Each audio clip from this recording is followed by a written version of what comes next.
সকাল সকাল ঘুম থেকে উঠেই দেখি অনেক সুন্দর বৃষ্টি আসতেছে, ঝিরিঝিরি বৃষ্টি। তারপর একটু জোরে বৃষ্টি আসলো, তারপরে এর ভিতরে আমি একটু জাউ চড়িয়ে দিয়েছি। আর এদিক দিয়ে জানলা দিয়ে দেখি কি এত জোরে জোরে বৃষ্টি আসতেছে যে কী বলবো। বৃষ্টি দেখে তো আমি জাউ আগেই চড়া দিছি।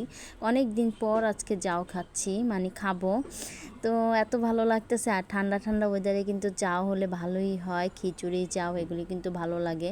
সাথে আজকে শুটকি ভর্তা করবো না, একটু কালিজিরা ভর্তা করব। কালিজিরা ভর্তা কিন্তু অনেক উপকার, তো এই জন্য আমি কালিজিরা ভর্তা করি। আর সব সময় মানে আমি কালিজিরাটা পছন্দ করি। ইদানিং বাসায় ছিল না, তো আজকে কদিন ধরে এনেছি, একবার খেলাম আর একবার এই তো কালিজিরা ভর্তাটা বানিয়ে নিলাম। বানাইয়া এখন এই তো আমি খেতে বসবো।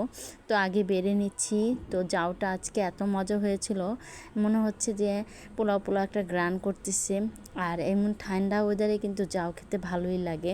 তো কালিজিরা নিয়ে নিয়েছি, এই তো আমার জন্য বেড়ে নিলাম। আর এই দেখুন ঝুম বৃষ্টি হচ্ছে, এই বৃষ্টির ভিতরে কিন্তু গরম গরম খেতে ভালোই লাগে। সাথে ভর্তা ছিল। প্রায় শীত চলে আসতেছে, তো কি এই তো লাস্ট সিজন মানে বৃষ্টির, তো বৃষ্টি এর জন্য আসতেছে। আর আমরা প্রায় মানে শীতের সিজনে কিন্তু মানে বাওয়া ভাত, খুদের ভাত, তারপরে জাউ, তারপরে কাঞ্জি চালের মানে ভাত বা জাউ, এগুলি আমাদের অনেক পছন্দ, বিশেষ করে ভর্তা দিয়ে। আসলে কাঞ্জি চাল পাততে পারি না, এই জন্য খেতেও পাই না, কিন্তু আমার খালাতো বোনরা কাঞ্জি চাল এত বেশি পাতে আর এত বেশি খাওয়ায়। আগে খাওয়াইছে, এখন এই দাইন্দরা যাওয়া হয় না, আর তারা দূরে থাকে, এই জন্য খাওয়াও হচ্ছে না। যাই হোক, খাওয়া দাওয়া শেষ করে রান্নার পর্বে চলে আসলাম।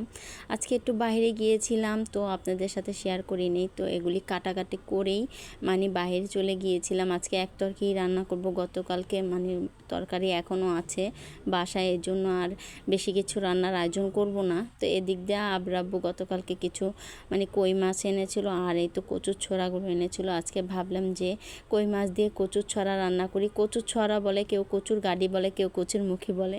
আজকে কচুর ছড়া বললাম, আমি সবসময় কচুর গাড়িই বলি। যাই হোক, এই তো কচুর গাড়িগুলো ভালোভাবে কষিয়ে নিয়েছি। আর আমি একটু বাইরে গিয়েছিলাম, আস্তে আস্তে দেখি কি আমার আম্মু রান্নাটা চড়া দিছিল, মানে মাছটা ভেজেছে আর পেঁয়াজটা মানে ভাজতেছিল। তখনই আমি আইসা রান্নাবান্না চড়া দিছি নিজের থেকেই, তো আম্মুকে আর কষ্ট দেইনি। তো এদিক দিয়ে আমি কচুর গাড়িগুলো ভালোভাবে কষিয়ে একটু ঝোলের পানি দিয়ে দিয়েছি। আজকে কচুর গাড়িটা অনেক মজা হয়েছিল। আর এদিকে টমেটো ছিল, টমেটো দিয়ে দিয়েছি। অনেক দিন পর আজকে মানে তরকারিতে টমেটো দিলাম। আর এই তো এখন বলক আইসা পড়ছে, প্রায় হয়ে যাওয়ার পথেই। তো এখন মাছগুলো দিয়ে দিব যেন তাড়াতাড়ি মানে হয়ে যায়। অনেকটা লেট হয়ে গিয়েছে, বাইরে গিয়েছিলাম ছোট ছেলেকে নিয়ে, আস্তে আস্তে মানে অনেকটা লেট হয়ে গিয়েছে। আর এই দিকটা যেহেতু অনেকটাই বলক এসে পড়ছে, তো মাছগুলো দিয়ে দিলাম। মাছগুলো দিয়ে খুব সুন্দর করে ঢাকনা দিয়ে ঢেকে দিয়ে গেছি। আর এই তো আজকে কিন্তু আমার কচু ছড়া রান্নাটা আসলে অনেক মজা হয়েছে, একটু ঝাল ঝাল করে রান্না করেছি। আমার আবার কচু ছড়া ঝাল ঝাল খেতে ভালোই লাগে, আব্বুর অনেক পছন্দ কই মাছ দিয়ে। তো এই তো ফাইনাল লুক, অনেকটাই মানে লোভনীয় কালার আসছে। যাই হোক, রান্নাগুলো কার কার কাছে কেমন লেগেছে জানাবেন, ভালো লাগলে একটা শেয়ার করে দিবেন। ধন্যবাদ।